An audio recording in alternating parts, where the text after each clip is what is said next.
Guys, welcome back to my YouTube channel Sabju blogs. Hope ನೀವೆಲ್ಲ ಚೆನ್ನಾಗಿದ್ದೀರಾ. ನಾನು ಅಷ್ಟೇ ತುಂಬಾ ಚೆನ್ನಾಗಿದ್ದೀನಿ. ಸೊ ಇವತ್ತು ಬಂದು ವೆಡ್ನೆಸ್ಡೇ. ಸೊ ನಾವು ರಾಘವೇಂದ್ರ ಸ್ವಾಮಿ ಮಠಕ್ಕೆ ಹೋಗಿದ್ವಿ ಮೊನ್ನೆ. ಸೊ ಅಲ್ಲಿ ಸತ್ಯನಾರಾಯಣ ಪೂಜೆ ಮಾಡಿಸ್ಬೋದು ಅಂತ ಗೊತ್ತಾಯಿತು. ಸೊ ಹಾಗಾಗಿ ನಾವು ಹೆಸರು ಬರೆಸಿ ಬಂದಿದ್ವಿ. ಸೊ ಇವತ್ತು ವೆಡ್ನೆಸ್ಡೇಗೆ ನಮಗೆ ಇದ್ದಿದ್ದು ಡೇಟ್. ಸೊ ಇವತ್ತು ಹುಣ್ಮೆನೂ ಸಹ. ಮತ್ತು ಅಲ್ಲಿ ಮೇ ಬಿ ಎವ್ರಿ ಹುಣ್ಮೆ ಅಲ್ಲಿ ಪೂಜೆ ಆಗುತ್ತೆ ಅನಿಸುತ್ತೆ. ನನಗಷ್ಟು ಕ್ಲಿಯರಾಗಿ ಗೊತ್ತಿಲ್ಲ. ಮೇ ಬಿ ಪೂಜೆ ಮಾಡಿಸ್ಬೋದು, ಆಪ್ಷನ್ ಇದೆ ಅಂತ ಅನಿಸುತ್ತೆ. ಸೊ ಯಾರೆಲ್ಲ ಮನೆಯಲ್ಲಿ ಮಾಡ್ಸೋಕ್ಕಾಗಲ್ಲ ಸತ್ಯನಾರಾಯಣ ಸ್ವಾಮಿ ಪೂಜೆ ಅಂತಂದರೆ ಮೀನ್ಸ್ ಈ ಥರ ಏನಾದರೂ ಬೆಂಗಳೂರು ಲೊಕೇಶನಲ್ಲಿ ನಂಗೆ ಗೊತ್ತಿಲ್ಲ. ಅಂದರೆ ಬೇರೆ ಊರುಗಳಲ್ಲೂ ಮಠದಲ್ಲಿ ಮಾಡ್ತಾರ ಇಲ್ಲ ಅಂತ ಕನ್ಫರ್ಮ್ ಇಲ್ಲ. ಬಟ್ ಬ್ಯಾಂಗ್ಳೂರಲ್ಲಿ ಮಾಡ್ತಾರೆ ಅನಿಸುತ್ತೆ. ಸೊ ನಾವಿವಾಗ ಅದೇ ರಾಘವೇಂದ್ರ ಸ್ವಾಮಿ ಮಠಕ್ಕೆ ಹೋಗ್ತಾ ಇದ್ದೀವಿ. ಸೊ ನಮಗೆ ಟೈಮ್ ಬಂದುಬಿಟ್ಟು 10 o'clock ಬನ್ನಿ ಅಂತ ಹೇಳಿದ್ದು. ಸೊ 1 o'clock ಅಷ್ಟೊತ್ತಿಗೆ ಅಷ್ಟೇ. ಸೊ ಇವತ್ತು ನಾವೀಗ ರಾಘವೇಂದ್ರ ಸ್ವಾಮಿ ಮಠಕ್ಕೆ ಹೊರಟಿದ್ದೀವಿ. Stay tuned. ನಾನು ಟಿಫನ್ ಮಾಡ್ತಾಯಿಲ್ಲ. ಸುಜಿಗೆ ಟಿಫನ್ ಉಪ್ಪಿಟ್ಟು ಮಾಡಿದ್ದೀನಿ. ಸೊ ಹಾಗೆ ಚಟ್ನಿ. ಸೊ ಸುಜಿ ಈ ಥರ ರೆಡಿ ಆಗ್ಯಾವ, ನಾನು ಈ ಥರ ರೆಡಿ ಆಗಿದ್ದೀನಿ. ಸೊ ಹೋಗೋಣ ಬನ್ನಿ.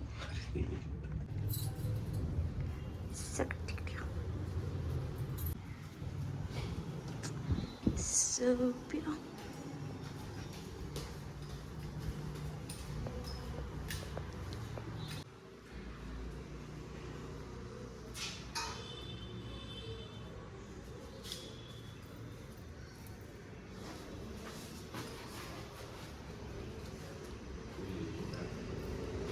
हाँ तिरगो में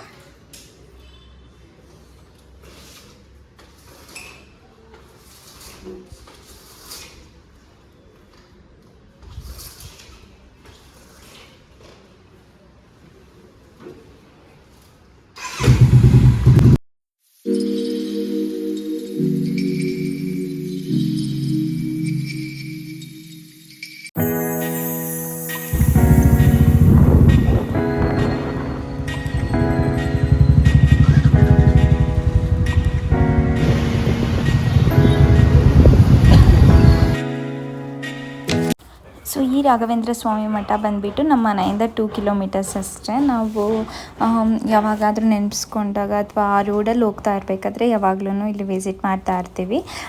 ಸೊ ತುಂಬ ದೊಡ್ಡದಾಗಿದೆ ಇದು ಮಠ. ಸೊ ಇದೇ ಏರಿಯಾದಲ್ಲಿ ಇನ್ನೊಂದು ಮಠನೂ ಇದೆ. ಸೊ ಬಟ್ ಅದಷ್ಟು ದೊಡ್ಡದಿಲ್ಲ. ಸೊ ಈ ಮಠದಲ್ಲಿ ಈ ಕಡೆ ಬಂದರೆ ದೇವಸ್ಥಾನಗಳು ಇದೆ. ಅಂದರೆ ಗಣಪತಿ ದೇವಸ್ಥಾನ, ಶಿವನ ದೇವಸ್ಥಾನ ಎಲ್ಲ ಇದೆ. ಸೊ ಒನ್ ಟೈಮ್ ಇಲ್ಲಿ ವಿಸಿಟ್ ಮಾಡಿದ್ರೆ ಸೊ ಆ ದೇವಸ್ಥಾನಗಳನ್ನೂ ನೋಡ್ಕೊಂಡು ಹೋಗ್ಬೋದು. ಸೊ ತುಂಬಾ ಚೆನ್ನಾಗಿದೆ. ಆಮೇಲೆ ನಾವು ಹೋಗೋ ಅಷ್ಟರಲ್ಲಿ ಆಲ್ರೆಡಿ ಇನ್ನೇನು ಸ್ಟಾರ್ಟ್ ಮಾಡ್ತಾಯಿದ್ರು. ಸೊ ನೋಡ್ಬೋದು ಜನ ತುಂಬಾ ಕಮ್ಮಿ ಇದ್ದಾರೆ ಇವಾಗ. ಬಟ್ ಹೋಗ್ತಾ ಹೋಗ್ತಾ ಜನ ಆಗ್ತಾರೆ ಅಂದ್ಕೊಂಡಿದ್ವಿ. ಸೊ ಹಾಗೆ ತುಂಬ ಜನ ಆಗಿಬಿಟ್ರು. ಸೊ ಸತ್ಯನಾರಾಯಣ ಸ್ವಾಮಿ ರಥ ಎಲ್ಲ ಕತೆ ಎಲ್ಲ ಓದಿ ಆದಮೇಲೆ ಕರೆಕ್ಟಾಗಿ ನಮಗೆ 1 o'clock ನಿಯರ್ಲಿ 1 o'clock ಆಯಿತು.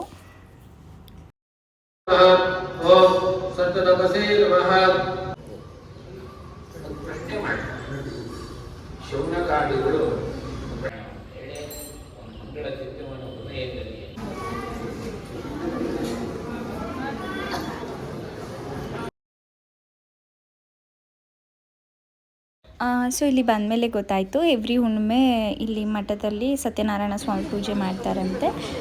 ಸೊ ಯಾರೆಲ್ಲ ಈ ಲೊಕೇಶನ್ ಅಥವಾ ಬ್ಯಾಂಗ್ಳೂರಲ್ಲಿದ್ದು ಯಾರ್ಯಾರು ಮುಂಚೆನೇ ನೇಮ್ ಬರ್ಸಿರ್ತಾರೋ ಸೊ ಅವ್ರಿಗೆ ಮಾತ್ರ ಕಾಯಿ ಮತ್ತು ಪ್ರಸಾದನ ಎಕ್ಸ್ಟ್ರಾ ಕೊಡ್ತಾರೆ.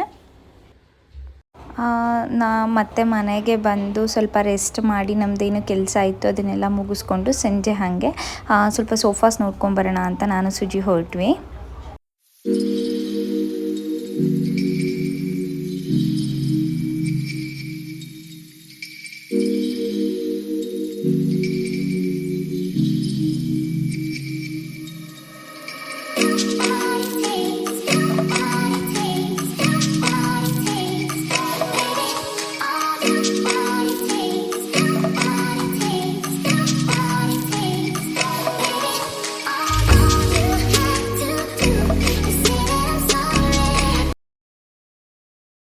ವೆಜಿಟೇಬಲ್ ಪಲಾವ್ ಮಾಡಿದೆ. ಸೊ ಅದಕ್ಕೆ ಏನೇನು ಬೇಕು ಅಂತ ಹೇಳಿಬಿಟ್ಟು ನೋಡ್ಬೋದು ಯಾವ್ಯಾವ ಥರ ತರಕಾರಿನ ಹೆಚ್ಕೊಂಡಿದ್ದೀನಿ ಅಂತ.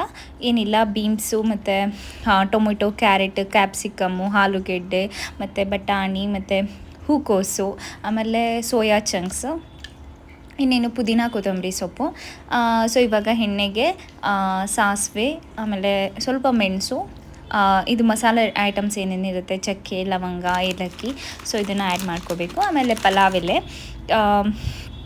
ಅದಾದಮೇಲೆ ಅದು ಸ್ವಲ್ಪ ಎಣ್ಣೆಯಲ್ಲಿ ನೀಟಾಗಿ ಫ್ರೈ ಆಗಬೇಕು. ಇದೇನಿದೆ ಮಸಾಲೆ ಐಟಮ್ಸ್ ಎಲ್ಲ ಚೆನ್ನಾಗಿ ಫ್ರೈ ಆಗಬೇಕು. ಇದು ಫ್ರೈ ಆದಮೇಲೆ ನಾವು ಇದು ಏನು ಕಸೂರಿ ಮೇಥಿ, ಆ್ಯಕ್ಚುಲಿ ಕಸೂರಿ ಮೇಥಿ ಎಲ್ಲ ಪಲಾವ್ಗಾಗಲಿ ಅಥವಾ ಗೀ ರೈಸ್ ಮತ್ತು ರೈಸ್ ಬಾತ್, ಈ ಥರದ್ದು ಟೊಮೊಟೊ ಬಾತ್, ಇದಕ್ಕೆಲ್ಲ ಕಸ್ತೂರಿ ಮೇಥಿ ಹಾಕಿದ್ರೆ ತುಂಬಾ ಚೆನ್ನಾಗಿ ಟೇಸ್ಟ್ ಎನ್ಹಾನ್ಸ್ ಆಗುತ್ತೆ.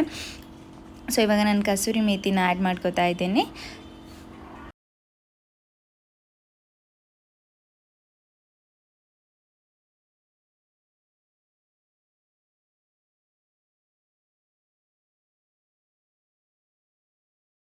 ಸೊ ಇವಾಗ ಶುಂಠಿ ಬೆಳ್ಳುಳ್ಳಿ ಪೇಸ್ಟ್ ಹಾಕ್ಕೊಂಡಿದ್ದೀನಿ. ಸೊ ಹಸಿ ವಾಸನೆ ಏನಿರುತ್ತೆ ಶುಂಠಿ ಬೆಳ್ಳುಳ್ಳಿದು, ಅದು ನೀಟಾಗಿ ಹೋಗಬೇಕು, ಅಲ್ಲಿನ ತನಕ ನೀಟಾಗಿ ಫ್ರೈ ಮಾಡ್ಕೊಬೇಕು.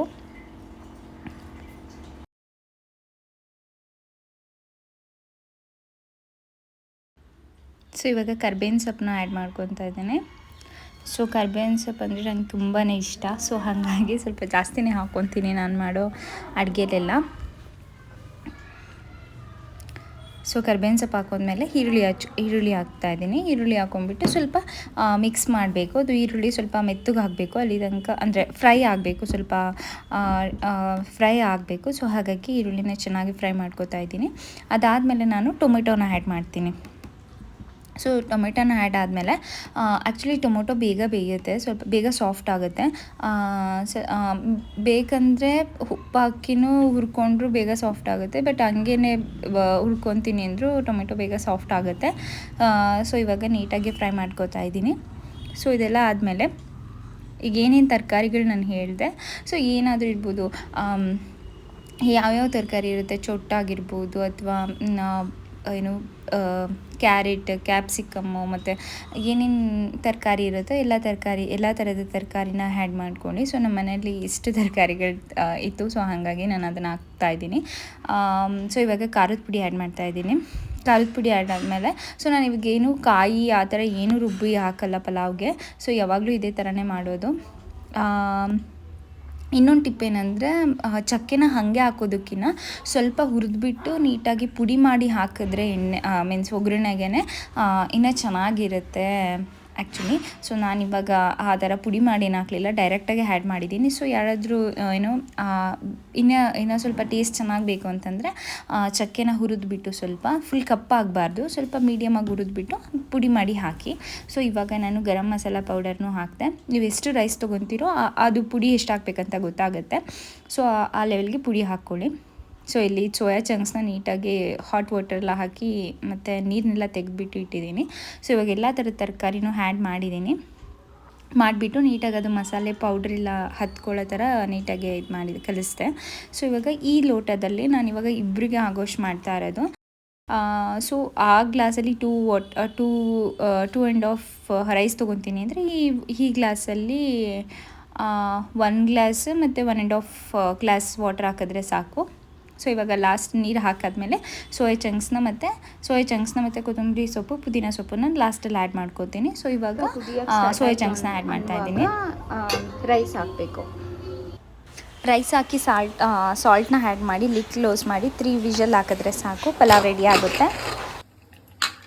ರೆಡಿ ಆಯಿತು. ನೀಟಾಗಿ ಕಲಿಸ್ಬೇಕು.